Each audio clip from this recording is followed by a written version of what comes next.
6. 다음 자료를 읽고 작성 방법에 따라 서술하시오. 4점 2022 가 환자연이 6년 주목은 원래 기억을 매우 미워했는데 상서로 부임하자 줄곧 그들을 제거하려 했다. 마침내 상소하기를 안제 연평 연간 이래 천조의 장사가 기억의 손끝에 달려있어 권세가 천하를 기울게 하고 총귀가 끝이 없어 자제와 친척까지 모두 영예로운 직임을 맡았습니다. 그런 까닭에 그들을 방자하고 교만함을 억제할 수 없었습니다. 흉악하고 행실이 나쁜 무리들은 압으로 관직을 구하고 천재의 은총을 믿는 무리들은 백성을 착취하면서 천하를 철저히 파괴하고 소농민들을 완전히 피폐시킵니다. 기역을 모두 없애고 옛날로 돌아가 옛법에 따라서 천하의 니은정순 지사로 나란 일에 밝은 자를 뽑아서 부임해야 합니다.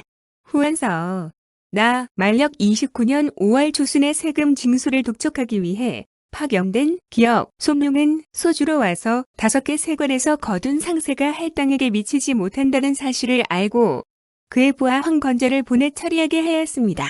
황건절은 지방의 무료앱의 12명과 짜고 멋대로 세금을 가중하여 부과했습니다. 이에 더하여 직기마다 매달 3전씩을 과세하려 하니 인심이 흉용해지고 유언비어가 사방에 퍼졌습니다. 이에 모든 기호들이 문을 닫았고 결국 디귿소요가 일어났습니다. 신종실록 작성 방법 괄호 안에 기역의 공통으로 들어갈 용어를 쓰고 가의 기역이 권력을 장악하게 된 배경을 한 가지 서술할 것. 가의 기역이 밑줄 친 니은의 무리를 탄압한 사건의 명칭을 쓸 것. 밑줄 친 디귿이 가리키는 사건의 명칭을 쓸 것. 괄호 안에 기역의 공통으로 들어갈 용어를 쓰고 가의 기역이 권력을 장악하게 된 배경을 한 가지 서술할 것. 답. 기역의 공통으로 들어갈 용어는 환관. 기역이 권력을 장악하게 된 배경은 황제가 환관들과 함께 권력을 휘두르던 외척들을 제거하였고 이후 황제가 환관들을 신임하였기 때문이다. 가의 기역이 밑줄 친 니은의 무리를 탄압한 사건의 명칭을 쓸 것. 답. 당고의 화. 밑줄 친 디귿이 가리키는 사건의 명칭을 쓸 것. 답. 직용의 변. 환관은 넷이라고 하며 생식기를 거세당한 남성입니다. 황제의 일부 다첩, 후궁 때문에 생겨난 남성이 아닌 중성적인 존재입니다. 황제가 황후와 후궁, 궁녀들을 독점해야 했기 때문에 정상적인 성행위가 가능한 사람들은 궁중에서 근무하는 사람들은 주로 환관들을 등용했습니다.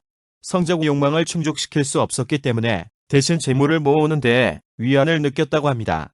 환관의 활동을 도표에 정리했습니다. 환관의 전횡에 심했던 시대는 후한, 당, 명입니다. 전환과 부귀 시대에도 환관들이 정치적으로 두드러지게 활동했지만 정치적 피해는 적었습니다. 전환 무제, 선제, 원제 시기 환관이 황제의 명령인 조령과 장주를 출납하며 권력이 커졌습니다. 무제 이후 각종 문서를 출납하는 상서와 녹상서사의 권력이 컸는데 이러한 임무를 관원이 맡게 되면 중소령이라 칭했습니다. 사마천, 홍공과 석현이 중소령에 임명되어 문서 행정을 담당하여 권력을 행사했던 대표적인 환관이었습니다. 전한 성제의 정인 허광안도 환관이었습니다. 사마참과 허광안 같은 일부 환관들은 결혼 후 자식을 낳은 후에 거세되어 환관이 되었습니다. 그래서 환관이었지만 자식을 남겼습니다. 부귀는 환관을 고관 혹은 자서 등 지방장관에 임명하였습니다. 그러나 환관이 바로하지는 않았습니다. 반면 후한과 당대, 명대에는 환관들의 바로와 전횡이 심했습니다. 후한 시대의 환관은 황제가 외척을 제거하기 위해 가까이 하게 되면서 권력을 행사하였습니다. 화제가 영원 4년, 92년 환관 정중과 모여하여 외척 두원을 제거하였습니다. 정중은 이 공으로 소양후에 봉해졌습니다. 정중은 화제의 신임을 받고 여루에 봉해졌지만 국정을 농단하지는 않았습니다. 좋은 환관이었죠. 이때는 조금 나았습니다. 후한은 3대 장제 이후에 황제가 젊은 나이에 사망하면 어린 황제가 즉위하였고 태후와 외척이 정치에 개입하여 국정을 농단하고 황제권을 위협합니다. 황제가 성인이 된 이후에도 태후 또는 외척이 권력을 반환하지 않고 계속 권력을 휘두르며 가렴주구와 부패를 일삼습니다. 이에 황제가 환관과 모의하여 신의부대를 동원하여 궁중 쿠데타를 일으켜 외척을 제거합니다. 이때 공을 세운 환관은 여루에 봉해지는 등 중용됩니다. 그러나 황제가 젊은 나이에 사망하고 다시 어린 황제가 즉위하자 또 다른 외척이 권력을 장악합니다. 이처럼 환관들이 중상시가 되어 황제의 측근으로 권력을 휘둘렀습니다. 원래 중상시는 공중에서 황제를 보필하는 관직으로 일반 신하가 임명되었으나 후한 중기 이후 황관들이 독점하였습니다. 그래서 소설 삼국지에서 십상시라는 말이 나올 정도였습니다. 황제가 외척 양귀를 제거한 후 외척과 일반 신하들을 믿지 않고 환관만을 신임하였습니다. 환관들은 권력을 장악하고 양자를 두어 자기와 재산을 계승하도록 허락받았으며 친인척을 9년의 지방관으로 임명하여 부패를 조장하였습니다.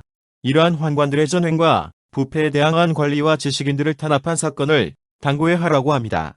당고의 화는 1차 당고 165에서 167년,과 2차 당고 169년 두 차례에 걸쳐 일어났습니다. 먼저 1차 당고의 화를 살펴보면 연희 8년 165년에 중상시 장영의 동생 장삭과 환관 파장성이의 응에게 살해되었습니다. 환관은 이룬이 태학의 학생들 및 제구 내 생도들과 사당을 조직하여 국정을 방해한다고 모함하였습니다. 이에 이응과 조종 대신 두밀, 진상, 범방 등 200여 명이 체포되어 하옥되었고 진번도 면직되었습니다. 167년에 환제의 정인 두무 등이 관대한 처분을 내리도록 주청하자 당인절을 사면하는 대신 고향으로 돌아가 종심토록 금고하도록 명령하였습니다. 당시 금고는 평생 동안 관리에 임명하지 않는다는 조치였습니다. 2차 당고는 건영 2년 169년에 발생했습니다. 산양군에 도고장검이 횡포를 부리는 중상시 후람의 어머니와 가족, 빈객 등 100여 명을 살해하자 이에 후람은 장검 2당을 만들어 국가를 위협하게 한다고 무고하였습니다. 영제는 장검을 체포하도록 하였으나 장검은 도망가고 가족과 친인척만 모두 죽였습니다. 환관은 이를 기회로 자신들의 정적을 당인으로 지목하여 체포, 살해하였습니다. 이응, 두밀, 범방 등 100여 명이 살해되고 6-700명이 유배, 금고되었습니다. 다음으로 당대의 환관입니다. 당나라의 환관들은 중앙 군권을 장악하였습니다. 지방의 절도사를 감시하기 위해 환관을 감군으로 파견되었습니다. 고구려 유민으로 당나라의 중앙아시아 경영에 결정적인 공을 세운 고선지 장군의 출세와 죽음에 관여한 변형성이 대표적인 인물이죠. 황제를 마음대로 폐위하여 자신들을 황제를 올립한 정책국노라고 칭하고 황제는 환관의 학생, 즉 부하에 불과하다며 문생천자라고 불렀습니다. 현종의 신복 고력사는 현종의 즉위와 정적 제거 등에 큰 공을 세웠습니다. 원래 내시성에는 종사품상 의내시 사인이 장관이었으나 고력사의 부상 이후 정삼품 의내시감이 장관이 되었습니다. 즉 내시성의 등급이 높아졌습니다. 이보국은 안사의 난 때 영무로 피난한 숙종, 당시 황태자를 즉위시키는 정변을 주도하였습니다. 숙종은 이보국에게 금군을 맡기고 장주와 군부를 관장하게 함. 숙종이 죽기 전 장황후가 월왕에게를 황제로 옹립하고 이보국, 정원진 일파를 제거하려 하였으나 오히려 제거되었습니다. 이보국은 대종 즉위 이후 성보로 존칭되고 박유광에 봉해졌습니다. 후에 이보국이 제거되고 정원진이 정권을 잡았습니다. 773년 토번이 침입하여 장안을 점령하자 어조는 신책군을 지휘하여 대종을 호위하였습니다. 지방군이었던 신책군이 최종의 친위 부대 금군이 되었고 환관들이 신책군을 장악하여 정치에도 관여하였습니다. 이후 자기들의 의사에 따라 황제의 옹립과 폐립을 마음대로 자행하였습니다. 이에 외조의 신하들이 환관들을 제거하려고 일으킨 사건이 바로 감노의 변입니다. 문종이 환관을 제거하려고 재상이운과 봉상절도사 정주를 중용하여 환관을 제거하려 하였습니다. 이훈이 환관을 궁 밖으로 유인하여 제거하려 했으나 오히려 환관 구설행 등이 이를 눈치채고 신책군을 동원해 이훈이 지휘하는 금오이와 기타 부대 1500인을 섬멸함 이후 반환관파 제거 황제와 신하들은 괴뢰로 전락하였습니다. 심지어 문벌 세력과 과거 시험 합격자인 진사파의 권력투쟁인 우리의 당쟁도 환관들이 조종하였습니다.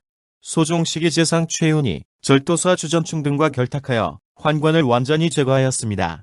그러나 주전충에 의해 최훈이 제거되고 소종마저 납치당했다가 살해됨으로써 당나라는 사실상 망하게 됩니다. 마지막으로 명나라의 환관에 대해 설명하겠습니다.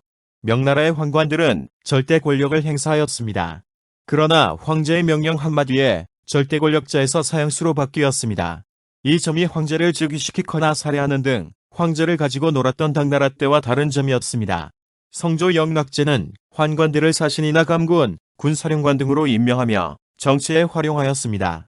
선종 선덕제는 궁원에 서당을 설치하여 어린 내시들에게 글, 한문을 가르쳤습니다. 이는 환관에게 글을 가르치지 말라는 명나라의 태조 주원장의 요한을 무시하는 행동이었습니다. 환관들은 문자를 해독함에 따라 황제 대신 각종 문서를 처리하였습니다. 환관의 권력 기반은 동창, 사례감, 서창이라는 기관이었습니다. 동창은 영락 18년 1420년에 세워졌습니다. 조정 안팎의 일을 정탐하였으며 정부의 사법기관을 거치지 않고 조신들을 국문하거나 형벌 없이 살해하기도 하였습니다. 사례감은 홍무 28년 1395년에 사례감은 정사품 태감과 종사품 좌우 소감 1인, 정육품 좌우 감승 등이 두어 관원상제 등을 맡아 처리하였습니다. 이후 여러 환관기구의 으뜸이 되었습니다. 의례와 형벌, 공성 수비를 관장하는 제독태감과 내외의 장주와 어정감암을 관장하는 장인태감, 장주문서를 관장하고 비주하는 병필태감이 권력의 실세였습니다. 이 밖에 문서방, 내서당, 예의방, 중서방, 어전작 등의 부속기구가 있었습니다. 서창은 성화 13년 1477년에 설치되었습니다. 동창과 유사했지만 동창이 인원보다 배나 많았습니다. 왕진은 영종 시기의 권력을 장악하였습니다. 태조가 세운 철비, 환관들의 정치관여 금지를 옮기고 권력을 장악했습니다. 몽골군을 공격하기 위해 영종을 데리고 친정했으나 토목보에서 폐해 살해되었습니다. 위충현은 희종 청계제 때 활동한 환관으로 독림당 사건을 일으켰습니다.